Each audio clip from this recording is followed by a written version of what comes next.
Is George Hill here? After George Hill, it's Jeff Esposito.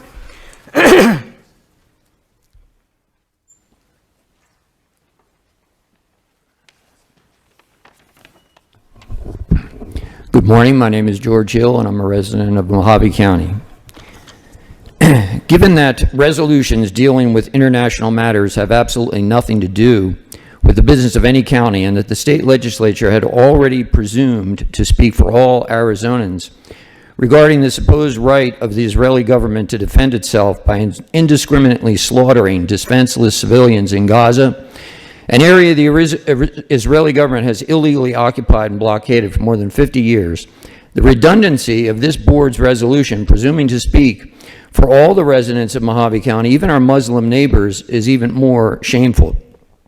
The ancestors of 95% of Israeli citizens who identify as Jewish are of Khazarian and later European extraction. They have zero bloodline connection with Old Covenant Abrahamic Jews. They are not Semites. Their ancestors adopted Judaism for purposes of trade in the 8th century. When the first non-Semitic European Jews arrived in Palestine in the late 19th century, they encountered Palestinian Christians, Muslims, and Sephardic Jews living peacefully together. They are all true Semites. By this time, Old Covenant Israel was dead and buried. The city of Jerusalem, the temple, and all genealogical records have been utterly destroyed by the Romans in 70 AD. In the aftermath, the survivors were scattered throughout the world. A small remnant remained in Palestine, the Sephardic Jews. When these European interlopers arrived, they brought with them the newly formed political movement known as Zionism. It has nothing to do with the Jewish religion or the Bible.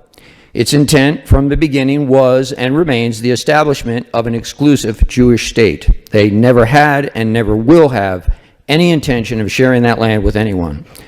Most Orthodox Jews worldwide regard the loss of their land as righteous judgment by God for their failure to keep the law. They immediately saw Zionism's plan for obtaining a Jewish state at any means as rebellion against God. I refer you to Rabbi Yisrael David Weiss, W-E-I-S-S, and the organization Neturei, N-E-T-U-R-E-I, Karta, K-A-R-T-A, for further information. There are many principled Jews in Israel who oppose the Israeli state and wish to live peacefully with their Muslim and Christian Semite neighbors in one state, with the same rights for all. They are mercilessly persecuted for this. I submit to you that Netanyahu and all his non-Semitic Zionist ilk are the true anti-Semites, because they have been zealously exterminating or forcing into exile their truly Semitic neighbors nonstop from their violent beginning on May 14th, 1948. There was no miracle that day, only the execution of a meticulously planned genocide. Therefore, all those who mindlessly support the Israeli state are anti-Semites. You have been informed of the truth. You no longer have an excuse. Rescind the resolution or forever be allied with Zionist bigotry.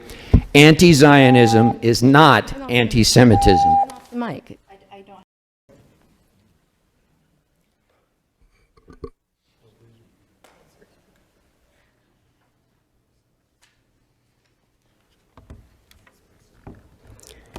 Chris Rodardi, Mohave County taxpayer.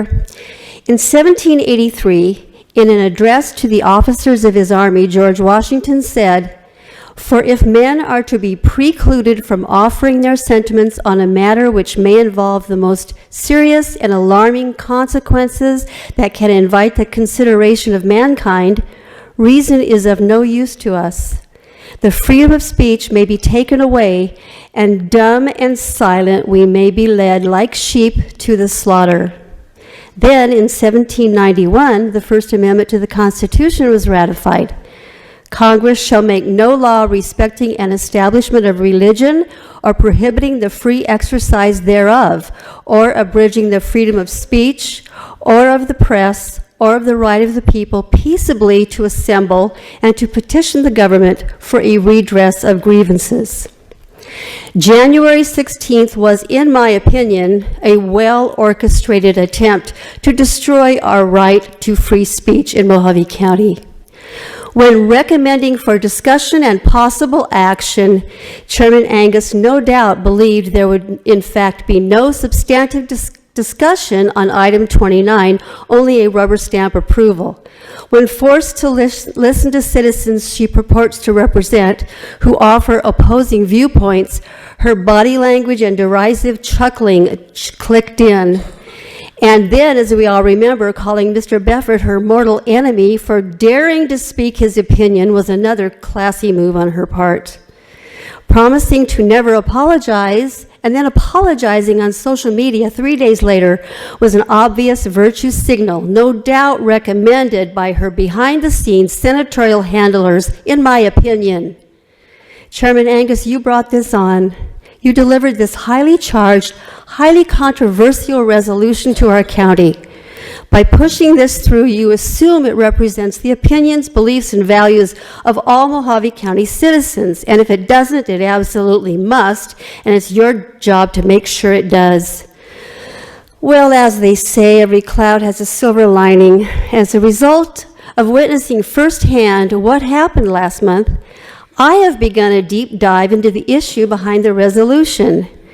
What I once thought to be true, what I have been indoctrinated by our government to believe might, like COVID, have been a hoax, might have been a lie, might have been a deception, might.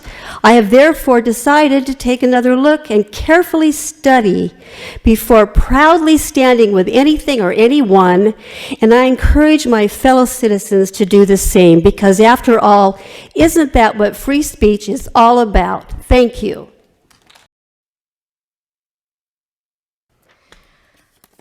Okay, Ben Peterson. And then James Jones. Ben Peterson, Santa Fe Ranch, Arizona. I just was really shocked by what happened at the last session. And it looked to me like religious extremism. And we've already lost so much blood and treasure over Iraq and this greater Israel Zionism. Israel created Hamas. Like, let's stop being naive. We can't support this. We need to support what's going on in our borders, please.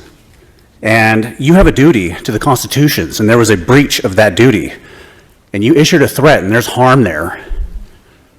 Okay?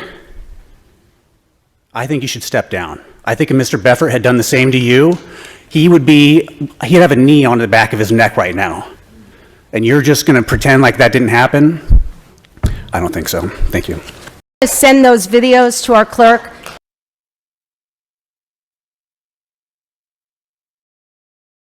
Okay, thank you. Now, Okay, Mr. Beffert.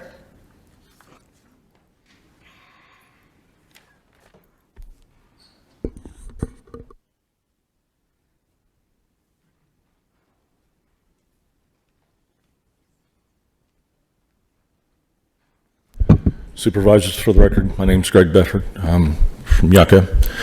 The mortal enemy of the lie is truth. And I've been coming up here for the last several months, ever since 2020, trying to hold you guys accountable for the COVID lie, the fraud, and your complicit roles in it. The truth is not, the truth, if you want to define it, is what has occurred in the past and what is occurring right now, presently. It's not something that people have a tendency to base upon how they feel. The truth isn't dependent on how you feel. It's objective, as is morality. And I talked to you last time about natural law. It doesn't care about your beliefs. It's no different than the law of gravity. You don't have to believe in the law of gravity. Go step off of this roof out here and see what happens. It doesn't require your belief. Just like the law of thermodynamics, put your hand on a hot stove, see what happens. And I've been coming up here trying to tell you that you've been lied to. We've been lied to about just about everything. We've been lied into every conflict this country's ever been in, or false flagged into war. And we're about to be lied into another one, a kinetic one, because of your beliefs. And I try to get people to challenge their beliefs. And it's the most difficult thing for people to do, to look inside themselves, Maybe I'm part of the problem. Maybe my beliefs, where did they come from? My parents? Why am I Christian? Nobody questions their beliefs or what they believe to be true. Again, natural law it's objective morality. And you violated objective morality. You caused harm by your actions during COVID. And I've been up here since 2020 telling you that the people at the top of that power pyramid, the very small percentage of people, have knowledge that they hide from the public, from the masses. For example, Christianity. You've been given the exoteric version of Christianity, or what I would call the Sunday school version, not the esoteric, or the part that's hidden, or reserved for the few. That's why you can't tell the literal from the allegorical in the Bible when you read it. And again, I'm not religious, and the things I say challenge people's beliefs. And I don't come up here out of fear or concern for my own personal safety. And I don't enjoy coming up here and attacking law enforcement professionals, quote unquote professionals. I was one, or veterans, for their beliefs.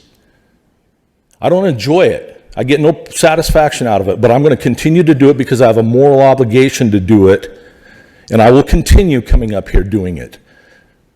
Your minds have been captured. The gentleman was right. Days after my highly emotional response to Mr. Befford's comments at our last meeting, to realize that my response was not appropriate for the chairman of the Board of Supervisors.